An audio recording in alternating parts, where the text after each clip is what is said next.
and they've even slotted in a Phoenix right in the middle. So Sully, I would like to feel as if this comp for TSM is a little bit more efficient off that defensive side, but again, we aren't seeing anything too crazy.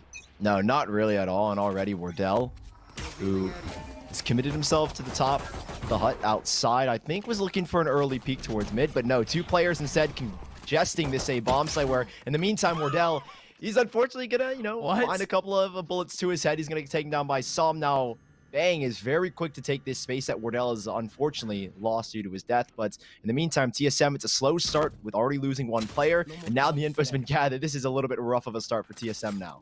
Yeah, it's a little bit rough too that that Wardell was on top of Hut. I was still thinking, how did he even get up That's there? what I was thinking. Why? That's what I was thinking. Man, is what it is though. TSM end up combining their efforts after that first little interaction. They take a little bit of time. They're aiming down on the B site, which is currently cross-fired up. First contact is gonna be none other than P-Psalm himself. Nice recon ball, but Dim Sum Boy, that's that one-way cage that allows him to have a lot more space, but tagged out now. He's going to be forced away. Dim Sum Boy alongside Tom looking to hold it down. Couple of kills go the way of TSM, but there's some reinforcements quick to arrive. No, very, very fast rotations. In fact, he's still able to get to Leviathan holding the outside area. What a flick from Playboy Joe. And watch out over towards stairs. Sabrosa thinking about the peak. But Playboy Joe already has an opportunity for a couple of right clicks onto Hayes. Now it's only a 1v1. Sabrosa down to 20 HP. He wasn't in a position to try to trade. Playboy Joe could do it with a right click. Sabrosa gets the first shot, but he puts him down to 7 HP. And the Squirtle squad, they end up getting the first round. That is a huge clutch coming out from Playboy Joe. The fact that he's able to first hit that one flick on the player jumping logs, and then immediately after 1v1 on the middle of site as Sabrosa tries to go for some kind of rat play and realizes at the point in time where he wants to swing for his teammate, he can't do much. A huge clutch to kick things off here for the side of Squirtle squad, and Playboy Joe in 1v3 fashion, so clean and clinical, is going to get those Blade Storms charged up and as well get his team a little bit of a nice bonus to move forward.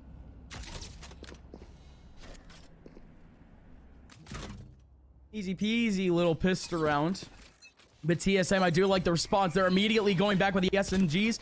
And early on, it's actually an Ares for Leviathan. They get one ping here from Psalm. He could actually start spraying away. And indeed, oh, that's actually not the intended. That's not the intended outcome whatsoever. Instead, it's actually Dim Sum Boy going down early. And the dry shock dart from Psalm ends up hitting right on target. Down goes Hayes. Still 4-on-4. Wardell on top of the wall. Still perked up, but nobody's peeking. Psalm! Oh, Psalm goes out for the wide swing, and Sabrosa on his way over. A little bit of a detour. He stops and he gets the kill. One-man advantage for TSM is now Squirtle squad. They're still stuck up with the SMGs, and they're stuck outside of sight. Yeah, Wardell as well has got a really nice position just to kind of watch over the site. KO knife goes in, but Wardell, what can he find? He's able to get a nice free kill. He drops down, and now there's just two players left. Playboy on 19 HP. 4v2. However, Nunez is good to at least kick it off, and Bang is struggling in that back line. This is unbelievably somehow doable now for the side of Squirtle squad. Oh, Sabrosa, oh my goodness, no! It's a tragedy for Sabrosa! Squirtle squad now. They have barely 40 HP combined between these last two players. A couple of right clicks could do it. Playboy Joe still ends up getting a hit on the Bang. There goes the spray, and Leviathan able to get the lineup through the wall. Oh, very interesting. I don't think I've ever seen someone play post plant like that, but I guess it works. It's still around back for TSM. No, I've never seen a post plant like that, and it really only works because Wardell, who ended up going down, died, I think, in the front of B main, which allowed Leviathan to pick that Ares up, play the post plant, and fortunately for the side of TSM, they planted in a perfect spot for that wall bang. But man, that round I think got a little bit too close to Brosa having a field day in the middle of the Omen smoke. He was having some fun. Yeah, he was making sure. We whiff a little. We whiff a little sometimes. It's all good though. We do a little whiffing. We do a little whiffing. It happens. Well, Squirtle squad, you don't exactly have to worry about TSM missing too many shots because I don't think they're gonna be able to retaliate too much. Couple of pistols, really. As the B side is actually almost completely abandoned. Down goes the cam. Turret's still watching behind, so Squirtle squad, although they are aiming for this flank, of course, the turret is going to spot him, and Leviathan is there with an Ares. Oh my. I was going to say a couple of my. free frags for him, but Psalm, there he is. 2 off the bat. The 2 players for TSM away from sight. Well, they end up going down on a heap. So Wardell's trying to fight out with multiple players from Squirtle squad trying to fight up in arches. And Wardell is about to wall up being main, but he actually goes long. He goes long with the wall, and he's still sitting on top. He's able to take down 1 and Playboy Joe 3 outside of main. And yeah, Squirtle squad, they can take their time now, I guess. Ares, no, Yeah, the there you pistols go, to swing ace. first. Ace Oh, hey. for Wardell. There you go.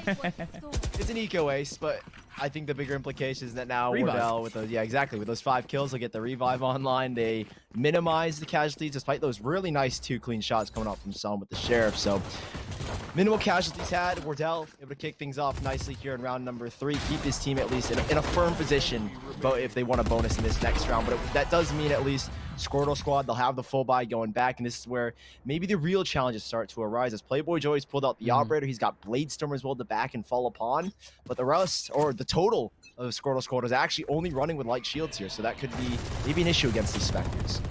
By the way, Sully, this is almost unprecedented. Wardell, he has only played Sage, I think, once in his entire career. So, he's only played Sage once. I think it was yesterday, off stream. So this is the stream debut of Wardell's Sage. That's why I was thinking it was really weird when you said like revive. I'm like, Wardell's revive. That doesn't sound right. That doesn't sound like it fits. Right? Yeah, Wardell's knife sounds a lot better. Oh yeah. You will not Way kill more my natural. ally. There goes Wardell's revive.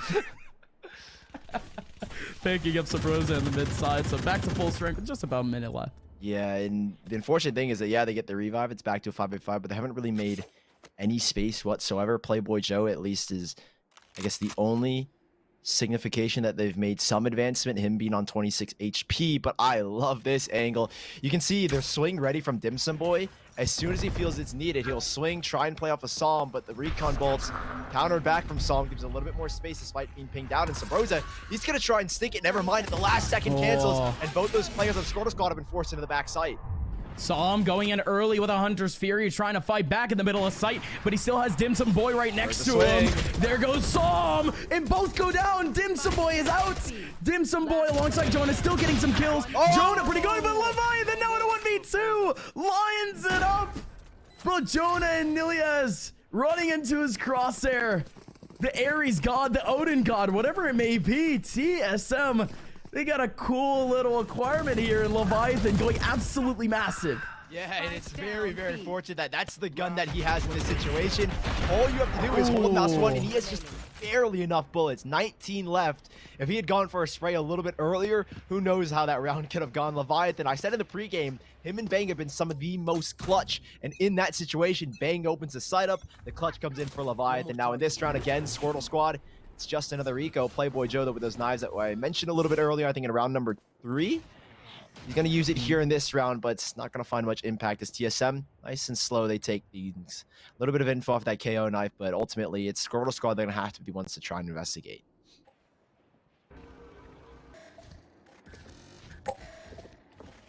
Oh, Hayes. Again, off that crossfire very, very early. Off that first contact. Oh and my there you goodness. go. Wonderfully set up between Wardell and Hayes. The first contact from the turret goes in. They get distracted. Wide swing from Wardell. 2 free frags. Again, it still is that eco, so we're really just looking for impact from the knives more than anything. Playboy still back over towards spawn as TSM with a lot of leg room. A lot of room to stretch. They're starting to make their way finally onto B. Playboy Joe, good spots, right place, right time. Able to get one. He has no more updrafts, which is pretty unfortunate. If anything, he could have gotten the cheeky one right here, right now. His teammate still here, still out with that dig, but out goes Bang. Gonna be able to get one. Subrosa with the last. Yeah, no, Sully. It's just getting some housework done, just getting your chores done. Yep. You get it out of the way, and now the real action begins. The real party begins. It is the 6th round of the rifles come back in the hands of Squirtle Squad. They have 1 rifle round of experience already. How do they adjust? What's the defense looking like? Are they still going to touch around with those deep choke points? Because that has been a big issue for Squirtle Squad thus far. They haven't really been able to get comfortable. No, not really. I mean, the way that TSM been playing this kind of relaxed, slow, disciplined default is paying dividends because they're able to find early picks. I mean, here we see Wardell send a single slow orb over now. That's it to try and catch these players peeking. And I mean, there are 3 players here on this B bomb site. In the meantime, Sabrosa's like, okay, I'm just going to slip on through to the A site. There's a KO right behind him, Nilia's, but now he knows that radius emitting from the Nilia, from the KO body. It gives at least Sabrosa an idea as to where he could be. And even with him crept all the way up on the A bomb site, they haven't even moved. TSM are not committed to a site at all. Sabrosa, he just has to hold on. It's phenomenal here. Finally. He is finally back. He does have his util back if he so needs it, but Nilias has no clue. It's so tragic. Sabrosa! Oh, there you go. He's finally out. Knife. Oh, well, hate to see it. One more player over towards Cat. Dim Sum Boy looking to ruin the fun just like Sabrosa just did. Dim Sum already down to just about 30 HP. Sabrosa making the approach through the smoke, and he still goes down. Spike still hasn't gone down yet. They're thinking about it. Psalm with the lineup off the shock dart. It's close. Oh. There goes the wall bang, but of course it's too deep of an angle. You have to go through 2 walls to end up getting that wall bang, so not possible with a Phantom. So now these last 3 players from Squirtle Squad, it's the task that'll laid upon them before this round, Sully. It is the buy round that unfortunately or fortunately they can save. The big thing is they'll save at least that operator, so have something to work with. And actually on those 2 rifles as well will become very, very handy. The reinvestments, though, for Squirtle Squad, I think they'll be good here, just knowing the fact that they're on max loss bonus, although everything was spent here in this round, so they'll buy. Might be a little bit weaker than we might anticipate, but TSM, on the other hand, Sabrosa being that only casualty, it's a very clean round once more as they find themselves notched up 5-1. Now, one thing I want to note is that yesterday against 303, Gus, we were talking about it before, is that kind of how slow of a start TSM had in that bind game, right? Yeah. We saw a sluggish Wardell, and then finally everything started to click in that second half, and we're seeing that second half click happen here in the first half for TSM, and it's looking good so far. Yeah, no, it was still overall a closer game. You still had the 5-7 halves, but again, it was TSM that kept having to push early on in the game. Once again, they had to make a comeback. If I'm not mistaken, it was 4-round comeback at the end. So the fact that Bind even ended up going towards the side of TSM is absolutely nuts. But in terms of individual positionings, we did we did have a very good sample size and a pretty good taste of what this new TSM lineup is all about. Now let's continue to watch them. Early on, we have a couple of frags going back between Playboy and Sabrosa. Both are down and out for the count. Squirtle Squad, they still maintain 2 players over towards the B side as currently hazed. He did contact over in mid. He leaves a turret there for now. This owl drone is going to dissipate a lot of this pressure. It's going to spot the spike. It's going to spot a second player. And now TSM, you have to rethink their approach once again as Squirtle Squad actually begins to take up a main control. Owl drone does get a little bit more info, but Dim Sum Boy, I think, has just knocked Wardell off his rocket right off the wall. And that one way, I think he caught the toes, but wasn't quick enough to shoot. And now Gravel goes out. This is a beautiful defense constructed from both Dim Sum Boy and Psalm. Leaving just 3 players left, but I mean, Hayes has got a decent advanced position, but I don't think he's really willing to make a move unless his teammates are able to find this kill onto the Cypher. But now he realized, okay, I've got to get going. And well, there's that kill, but a trade from the back of mid. You talked about these 2 players pushing A main. Well, now they're here, and Psalm, he does end up going down, so these 1v1s that TSM are being given are giving them a little bit of life in this one. Yeah, that was it, right? Psalm stays in that position, and I could see this round going pretty much 100% back over towards Squirtle Squad. But now they have to fight their absolute hardest. They put up the Cosmic Divide over towards the back of site. Now Bang and Leviathan, they are forced to fight out right out in the middle. Jonah and Nilias haven't made their approach just yet. They're still clearing out main. Out goes one. That's Nilias going down to Leviathan in the back line. Bang, he hasn't thrown out. Oh, he hasn't thrown out a flash, but he indeed ends up surviving. Jonah catches his back. Still going to be able to get the kill. Leviathan out with a recon bolt. But the recon bolt doesn't catch anything. Oh, Cosmic Divide is down. And the Odin coming up big again. Leviathan I can't believe that the heavy machine gun, the light machine gun, is what's coming up so big in this game thus far.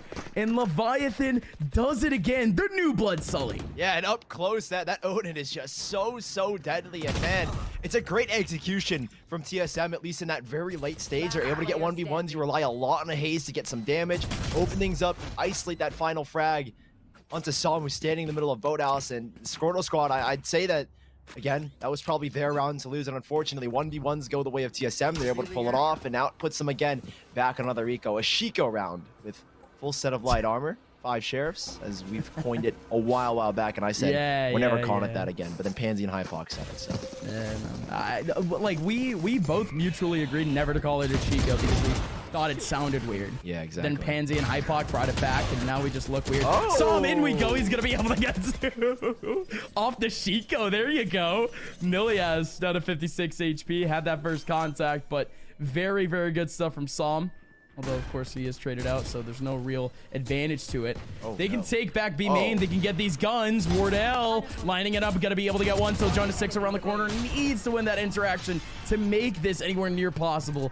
But it is TSM with that 7-1 scoreline on top. A Squirtle squad. And yeah, again, to directly, you know, address the Shiko controversy, I think it was like September-ish that we came up with it. Was it like last summer? Yeah, a while ago. It was a while ago, and I said it sounds ridiculous. Let's never say it again. Yeah, because Deco just sounds cool, I think. But Shiko, it's coming back. It's coming back. I'll tell you that. It is coming back.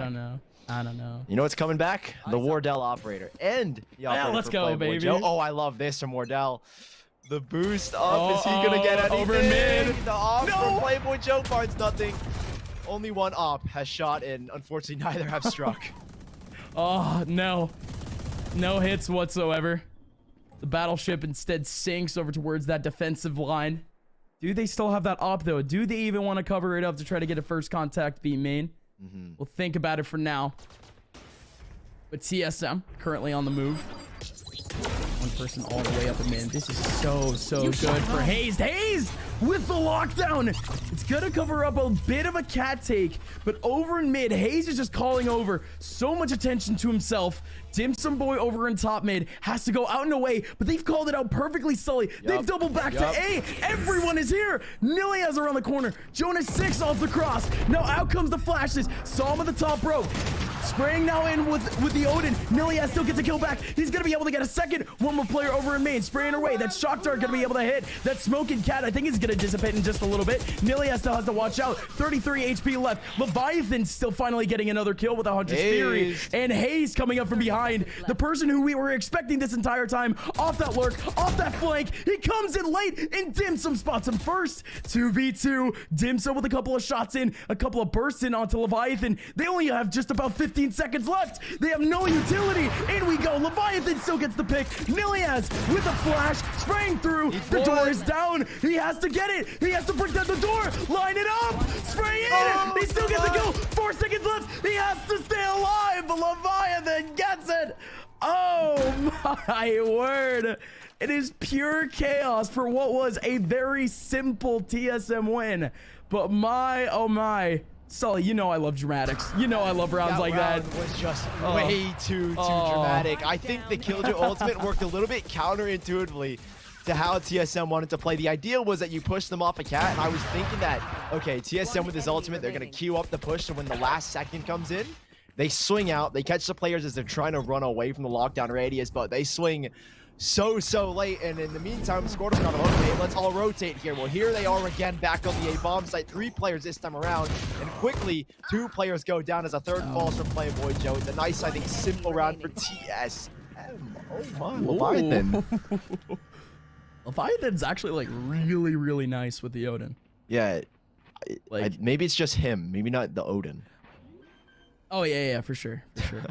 That's what I implied, but also like, I don't know. Leviathan's kind of nice. Yeah, he's becoming like one of a very prominent Sova in North America, right? Yeah, not just because, of course, of his fragging, but also his utility period as a Sova is so pinpoint. Yeah, exactly. Like, it almost looks freestyle most of the time. Yeah, when he was on Noble before he came to TSM, he looked always really good, and people were like, "This guy Leviathan, this guy's a crazy Sova, right?" You put him up with maybe BCJ, EU, Hiko, right? Maybe a little under those guys, but you know, he's got talent, and you can see it here in terms of this KDA, 14-4-2. That's not unheard of for a Sova, but I think it's a little outrageous when you're on the attacking side as well, and knowing you have that Odin walking around. Yeah. On the attacking side too. Imagine lugging it around for pushes. Oh, dude, okay. So of course, going to Spain this week, pretty poggers, you know, LAN is awesome, but also like, I don't know, man, big bags of luggage, that weighed me down all week. I couldn't imagine like lugging around again something that big like an Odin. Ooh. No way. Here we go back though, yet another big gun, the heavy, the operator coming out early on for Playboy Joe. Couple of trades over towards that mid side. That's Jonah 6, at least taking his team back with a little bit of an advantage for the first time in a real long time. Little battle over in A main, but again, it's just the Odins coming out to play. It's both Leviathan and Som, both Sovas staking up with a big LMG. Otherwise, the rest of the server is really quiet. Spike is all the way down outside of B main. There's one person lurking outside of A main. There it is. And, okay, full strength, 4v4. Nobody's going to trade this. And it's 26 HP for Jonah, which is probably, I think he walled himself off on accident. That's a little unlucky. Oh, yeah, a little bit. But, you know, everything's sorted out. Bang. Pulling out the Lear. Now, with 40 seconds left, what is the play? Playboy Joe in a nice perch position on that A bomb site with that operator. I think he's on top of either the double stack or he's just sitting on like the stone blocks underneath A heaven. So he's got a nice position where he can dash right back to Jenny, and that allows Jonah 6 to come in from garden side, help support the swing, and you have that crazy cross from that left side of sight. And keep in mind, you've got no smokes on the Zigzag, so it is just as dangerous. And there it is. There's the first. Is he going to get more? Oh, I could have potentially gotten a little bit more, but bang, good shot back. Time very, very quickly running out, but it's, oh, there it is. The X factor to things. Som trying to go out with that Hunter's Fury, but he misses out on the first two, and he's not able to pinpoint where Leviathan is at all. A wasted ulti. It doesn't get a singular pick, and it still maintains most of the players from TSM in the middle of sight. Hayes, he's the first contact off the drop. In comes Som and TSM boy, but Leviathan with a spray through the wall. And now one last player remaining. It's Jonah 6 in a 1v2. Hayes goes for the peek. Hayes goes for the kill. The Hunter's Fury is a little bit BM, but it is what it is. Double digits for TSM. You know TSM are feeling it when Leviathan pulls out a Hunter's Fury and a 2v1. Like, pretty much close range. Exactly. The dude has got a shotgun that hits for 70 each time, or 80, I think is what it is. So, yeah, TSM, this is looking good, man. I think a lot of critics yesterday were skeptical of how TSM were playing on Bind, but man, when TSM were awake on Bind, they were awake, and they are definitely awake here in the first map of Ascent, and it's no sluggish start. They're off to the races, and we'll see if it can continue in this last round. Early spray. Here comes Nilius. Nilius can get picked up. It is absolute chaos. It's a full rush from Squirtle squad, and they make it count, Sully. Wardell's now the last one remaining on 1v3. Oh, had an opportunity for a pick in mid, but Jonah 6 is going to be able to back out. Not only that, but the revive coming in at the same time. There's a wall up deep B main, so Wardell can't get access to this. And Jonah 6, if I'm not mistaken, is just sitting right outside the Cosmic Divide. Wardell pinged down, out for the count. Can he get this next pick? The wall goes down, and he still gets pinched out in a 3v1. So Squirtle squad with a one-off chance, with a big push, I guess, to try to make their way out. Folks, it is Squirtle squad at least getting back around. We're gonna go into a very quick break. We'll see you back in just a little bit for the second half.